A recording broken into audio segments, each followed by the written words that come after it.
नहीं, अस्सलाम वालेकुम जी। मैं हूं मारिया अली, आप देख रहे हैं मेरा चैनल। नूर मुकद्दम के कत्ल में दरिंदे जाहिर जाफर का साथ आखिर किसने दिया था? किसने उस लड़की को जो है वो इतनी इबरतनाक मौत देने में इस दरिंदे का भरपूर साथ दिया, और किस तरह से इस दरिंदे ने जो है वो गर्दन काटी? किसने उसको चाकू फराहम किया था? अगर पुलिस मोबाइल कब्जे में ले लेती तो सारे के सारे कातिल पकड़े जाते। जाहिर जाफर के वालिदैन के मोबाइल्स का फोरेंसिक आखिर किसने नहीं होने दिया? कौन है जिसने पैसा लेकर उनके फोरेंसिक को होने से रोक दिया? मैंने आपको बताया था कि किस तरह से वो लाइव नूर मुकद्दम के कत्ल को देख रहे थे अपने मोबाइल्स में। चाहते तो रोक सकते थे, लेकिन उन्होंने नहीं रोका।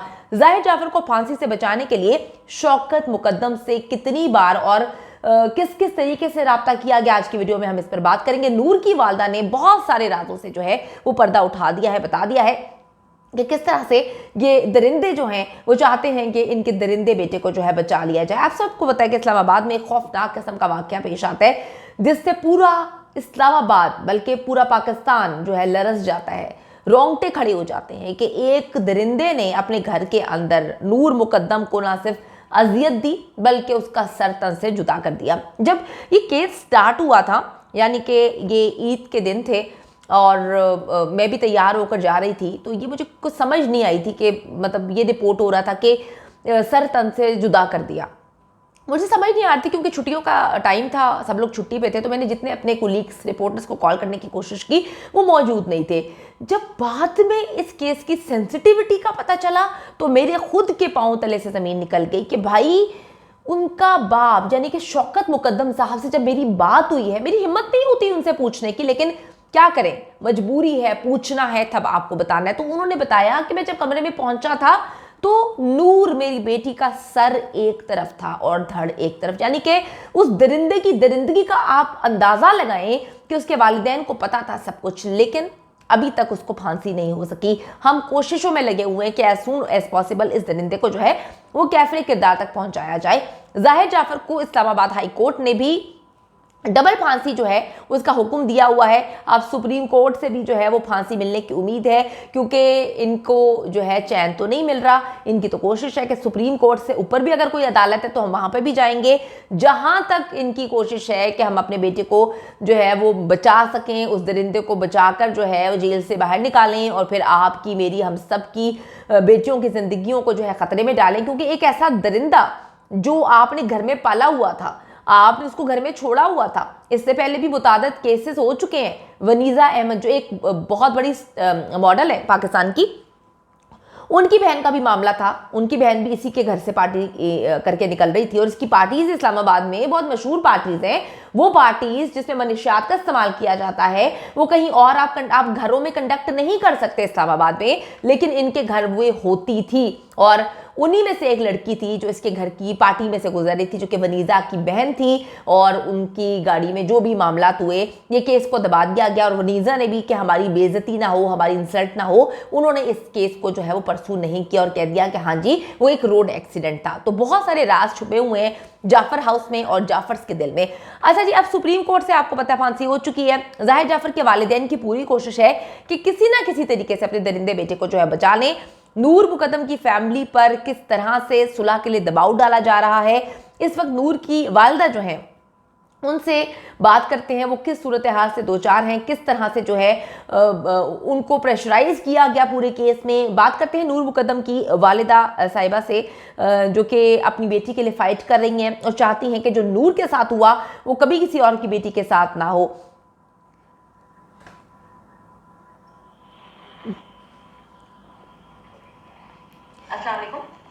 वालेकुम अस्सलाम जी, क्या हाल है? मैं ठीक आंटी, आप कैसी हैं?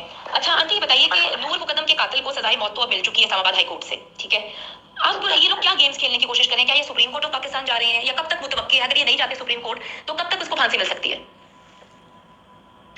इसका तो मैं नहीं बता सकती, पता है आपको, लेकिन हाँ अभी सुप्रीम कोर्ट तो ये जाएंगे, जाहिर है जरूर जाएंगे ये, और क्योंकि उनका एक है चांस के ये सुप्रीम कोर्ट भी जाएंगे, वो जरूर वो अपील कर सकते हैं।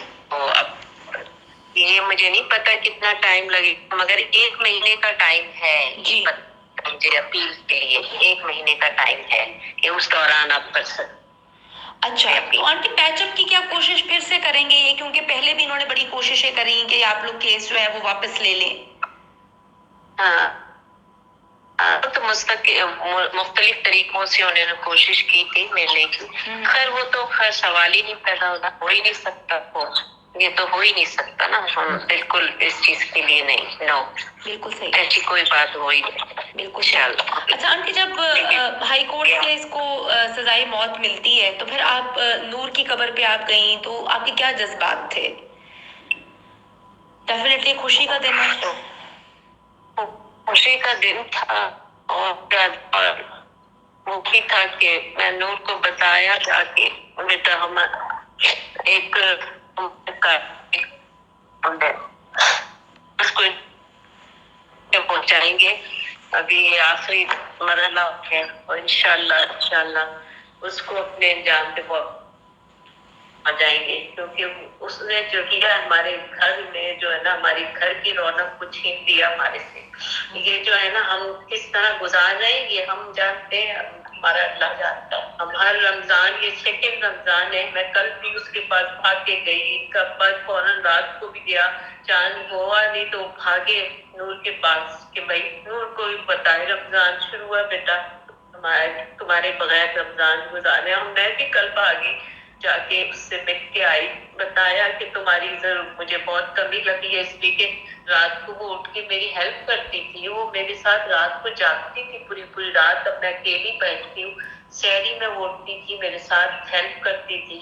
और एक रमजान तो ऐसा आया था 3 साल पहले कि मैं बिस्तर से उठ ही नहीं सकती थी, वर्टिंग हो गया था मेरे, मुझे चक्कर बहुत शदीद आ रहे थे। उस बच्ची ने पूरा महीना अपने पापा को और भाई को सहरी बना के दी, अफ्तारी बना के दिए। जब उसने चांद देख लिया तो मुझे कहती है, oh my, I done my job mamma, I done my job. मतलब पूरा महीना उसने देती रही और वो करती रही अपने माँ। तो उसकी कमी तो मतलब हर लम्हे है ना, हर लम्हे है, मैं बता ही नहीं सकती। सुबह आँख खुलती है तो उसका चेहरा होता है, रात सो रहे होते तो उसका चेहरा, उसकी बातें, उसकी बस सब यही आ रहा होता है। चलते फिरते 24 घंटे तो मेरा नहीं ख्याल है कोई मिनट भी ऐसा होगा जो उसमें उसकी ना वो, बिल्कुल कोई इसकी कमी पूरी नहीं कर सकता। बिल्कुल नहीं, वो एक एक लम्हा, एक एक बातें, एक एक चीजें, बस क्या करें। अल्लाह ताला से दुआ करें जी, अल्लाह ताला उसकी पहुंचाएगा जब इंशाल्लाह, बिल्कुल सही, इसको पहुंचाएगा जब इंशाल्लाह उसको बता दिया हमने, इंशाल्लाह वो तो उधर से हाँ से अल्लाह के पास से वो तो मेरी बात होती रहती है नूर मुकद्दम की फैमिली के साथ, क्योंकि देखिए ना, बात ये है कि हम सिर्फ केस को रिपोर्ट नहीं कर रहे होते, हम समटाइम्स कुछ केसेस में फैमिलीज़ के साथ इस हद तक जुड़ जाते हैं कि हम उनके दर्द को महसूस करने की कोशिश करते हैं, क्योंकि जब तक हम किसी के दर्द को महसूस नहीं करेंगे हम किस तरह से आप तक उसको पहुंचाएंगे। तो फैमिली बहुत तकलीफ़ में है। अल्लाह ताला जी नूर मुकद्दम को करवट करवट जन्नत नसीब करे, आमीन सुम आमीन। उसके कातिल दरिंदे ज़ाहिर जाफ़र को और उस जैसे दरिंदों को जो है कैफरे किरदार तक पहुँचाए, जो हमारी मासूम लड़कियों को जो है वो इस तरह से काट डालते हैं। मैं फिर ये बात बोलूँगी कि अगर नो बोल दिया है कि आपके साथ नहीं रहना, नहीं रिलेशनशिप चाहिए, तो उसका मतलब नो होता है भाई। आप मार नहीं देते किसी को। यहाँ पर हमारी सोसाइटी का अलमिया ये है कि विक्टिम ब्लेमिंग की जाती है। मुझे मैसेजेस में कहा जाता है कि नूर की भी गलती है। यार खुदा का खौफ करो, कुछ खुदा का खौफ करो। अपनी बेटी को सिर्फ एक बार नूर की फैमिली के साथ, नूर की जगह पे रख के देखो, फिर आपसे पूछेंगे जब किसी की औलाद का सर कोई काट देता है तो क्या महसूस होता है और फिर किसकी गलती होती है। अल्लाह ताला जी इनको सब्र दे और हमारी आवाम को इनका साथ देने के लिए जो है वो हम अपील करते रहेंगे ताकि इस दरिंदे को जो है वो कैफरे किरदार तक पहुंचाया जा सके, सपोर्ट सिस्टम बने ताकि ऐसे दरिंदों को रोका जा सके।